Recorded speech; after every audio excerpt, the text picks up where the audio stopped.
Assalamualaikum warahmatullahi wabarakatuh. Saya Abdullah Maksum dengan NIM 232111108.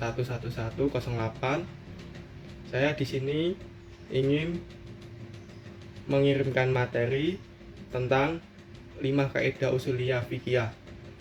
Yang pertama, kaidah al-umuru bimaqasidiyah, artinya segala sesuatu tergantung pada niat atau tujuannya. Dalil Al-Bayyinah ayat 5. Padahal mereka hanya diperintah menyembah Allah dengan ikhlas menaatinya semata-mata karena menjalankan agama, dan juga agar melaksanakan sholat dari menunaikan zakat, dan yang demikian itulah agama yang lurus atau benar. Contoh kasus, apabila seseorang melakukan amal sosial dengan tujuan untuk pamer dan mendapatkan pujian bukan karena ikhlas membantu dan bukan karena Allah, maka orang tersebut tidak mendapatkan pahala walaupun sudah memberikan bantuan kepada orang lain. Pengecualian kaidah dalam berwudu, ketika kita lupa untuk membasuh sebagian wajah, namun kemudian tanpa sengaja bagian tersebut terkena basuhan kedua atau ketiga, maka hukumnya sah.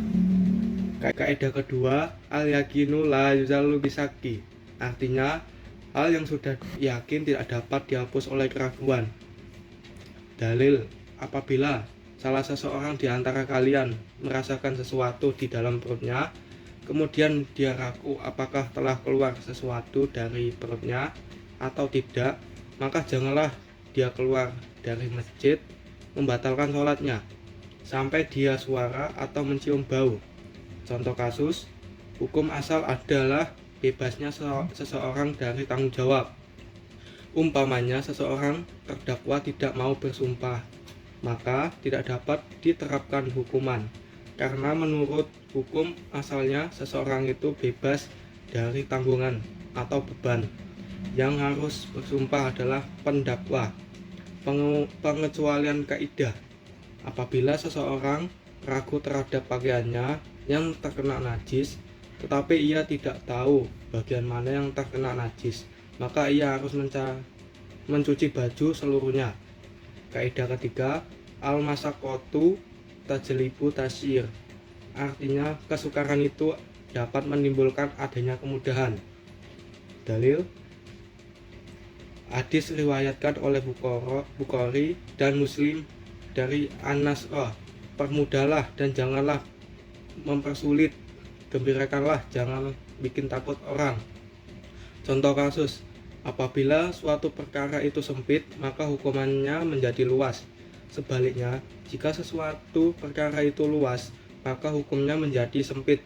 Contohnya, boleh berbuka puasa pada bulan Ramadan ketika sakit atau bepergian jauh. Sakit dan bepergian jauh merupakan suatu kesempitan, maka hukumnya menjadi luas, yaitu kebolehan untuk berbuka. Pengecualian kaidah, kesulitan-kesulitan yang diklasifikasikan kepada masalah yang ringan, kesulitan-kesulitan yang muncul dan merupakan satu risiko perbuatan, seperti lapar ketika puasa. Kesulitan semacam ini tidak dapat menimbulkan keringanan, kecuali bila kelaparan tadi membahayakan jiwa. 4. Kaidah ad-dororu yuzalu, artinya kemadaratan itu harus dihilangkan. Dalil Al-A'raf ayat 56, yang artinya, dan janganlah kamu membuat kerusakan di muka bumi sesudah Allah memperbaikinya. Contoh kasus, jika seseorang membeli barang dari seseorang penjual, lalu setelah akad jual beli ia melihat adanya aib atau cacat di barang dagangan tersebut, maka boleh hukumannya bagi si pembeli untuk membatalkan akad tersebut guna menghilangkan madarat yang ia terima. Hal yang demikian disebut sebagai qiyar aib. Pengecualian kaidah, jika seseorang berada di bawah ancaman pembunuhan, kemudian ia dipaksa untuk membunuh orang lain yang tak bersalah, maka ia tidak boleh melaksanakan perintah itu atau membunuh orang lain. Kaidah kelima, al-adatu mukamatun, Artinya, adat dan kebiasaan dapat dijadikan sebagai hukum. Dalil Al-A'raf ayat 199 yang artinya, jadilah pemaaf dan suruhlah orang mengerjakan yang makruh, serta jangan pedulikan orang-orang yang bodoh. Contoh kasus, membuat pakaian ke tukang jahit, mulai benang, jarum, dan menjahitnya. Ini sudah menjadi kebiasaan bahwa yang menyediakan adalah tukang jahit.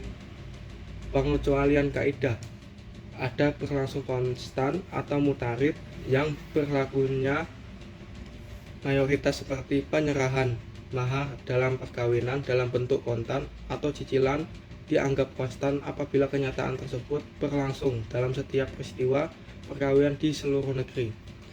Sekian dari saya, apabila ada salah kata mohon maaf. Wabillahi taufik wal hidayah. Wassalamualaikum warahmatullahi wabarakatuh.